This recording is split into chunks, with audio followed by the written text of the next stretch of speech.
মৰমৰ ছাত্ৰ-ছাত্ৰীসকল, আজি আমি তোমালোকৰ ক্লাছ 6ৰ ইংৰাজী পাঠ্যপুথিৰ অন্তৰ্গত দ্য ৰেইনবো পয়েমটো আলোচনা কৰিম।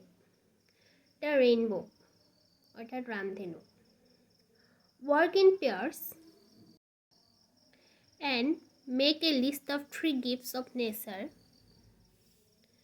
that you know about.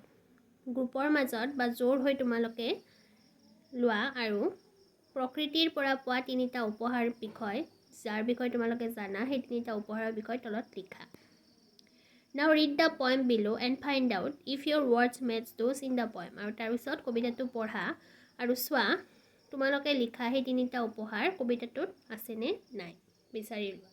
মানে প্ৰকৃতিৰ পৰা পোৱা উপহাৰ মানে কি? আমাৰ পৃথিৱীত কিছুমান বস্তু মানৱ সৃষ্ট হয়, অৰ্থাৎ মানুহে বনায়, আৰু কিছুমান প্ৰকৃতিৰ দ্বাৰা বনোৱা হয়। যেনে ধৰি লোৱা মানৱ সৃষ্ট হ'লে ঘৰ, নাও, জাহাজ এইবিলাক মানৱ সৃষ্ট, মানুহে সৃষ্টি কৰে। আৰু প্ৰকৃতি সৃষ্ট হ'লে কি? ধৰি লোৱা ৰেইনব'খন, ৰামধেনু মানুহে সৃষ্টি নকৰে। ৰামধেনু সৃষ্টি হয় ভগৱানৰ জৰিয়তে বা প্ৰকৃতিৰ জৰিয়তে। ভগৱান সৃষ্ট বা প্ৰকৃতি সৃষ্ট। ঠিক তেনেকৈ ছানশ্বাইন, সূৰ্যৰ ৰশ্মি, মুনলাইট, জোনৰ পোহৰ এইবোৰ প্ৰকৃতি সৃষ্ট, এইবিলাক মানৱ সৃষ্ট নহয়। গতিকে তেনেকুৱা প্ৰকৃতি সৃষ্ট 3টা উপহাৰৰ কথা লিখিব দিছে, মানে প্ৰকৃতিৰ সৃষ্টি কৰা। এতিয়া আমি কবিতাটো পঢ়িছোঁ চাবা। The rainbow. Boats sail on the rivers and ships sail on the seas. নাওবোৰে নদীত চলে আৰু জাহাজবোৰে সাগৰত চলে। But clouds that sail across the sky are prettier far than these. কিন্তু clouds, ডাৱৰ বা মেঘবোৰ ক'ত চলে? মেঘবোৰ চলে আকাশত। That sail across the sky, আকাশত চলে। আৰু prettier far than these, আৰু সেইবিলাক কি হয়?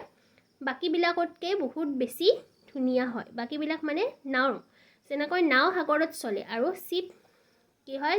জাহাজবোৰ সাগৰত চলে আৰু নাও নদীত চলে।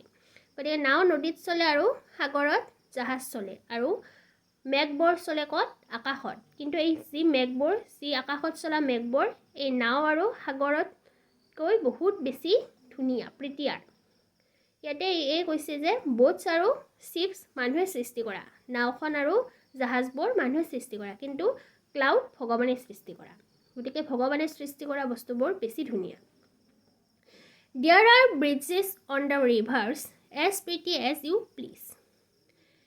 যে নদীত দলং আছে। There are bridges মানে ব্ৰিজ মানে দলং আছে নদীৰ ওপৰত দলং আছে, আৰু সেইবোৰ তোমাক আনন্দ দিব পৰাকৈ ধুনীয়া। As pretty as you please, তোমাক আনন্দ দিব পৰাকৈ সেইবোৰ ধুনীয়া।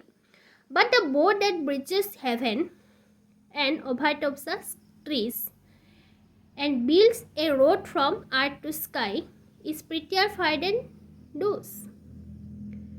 Prettier far than this. কিন্তু সেই ধনুখন মানে ৰামধেনুখন যিখন হেভেনত আছে, মানে আকাশত যিখন দলং আকাৰে যিখন ৰামধেনু আছে, সেইখন কি হয় যে এণ্ড অভাৰটপ দ্য ট্ৰী, যিখন আমাৰ গছবোৰৰ ওপৰে দেখা যায়, সেইখন এখন কি কৰে যে বিল্ড এ ৰোড, এটা ৰাস্তাৰ সৃষ্টি কৰে। বিল্ড মানে সৃষ্টি কৰা বা সজা, এখন ৰাস্তাৰ সৃষ্টি কৰে ফ্ৰম আৰ্থ টু স্কাই, মানে আৰ্থ টু স্কাই মানে ধৰণিৰ পৰা, পৃথিৱীৰ পৰা আকাশলৈ এটা যেন ৰাস্তা সৃষ্টি কৰে এই ৰামধেনুখনে।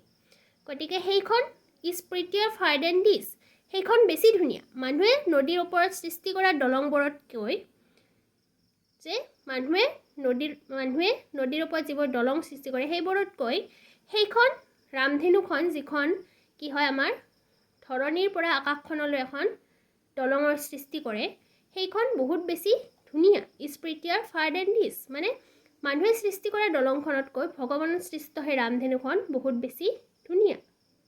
গতিকে কবিতাটোত আমাক এয়াই কৈছে যে মানৱ সৃষ্ট বস্তুতকৈ ভগৱান সৃষ্ট বস্তুবোৰ বেছি ধুনীয়া হয়, বেছি প্ৰিটিয়াৰ হয়। কবিতাটোৰ জৰিয়তে আমাক সেইটোৱে কোৱা হৈছে। আৰু কবিতাটো লিখিছিল কোনে? Christina Georgina Rossetti. তেওঁৱে কবিতাটো লিখিছিলে গতিকে কবিতাটো তোমালোকে ধুনীয়াকৈ পঢ়ি বুজি ল'বা ধন্যবাদ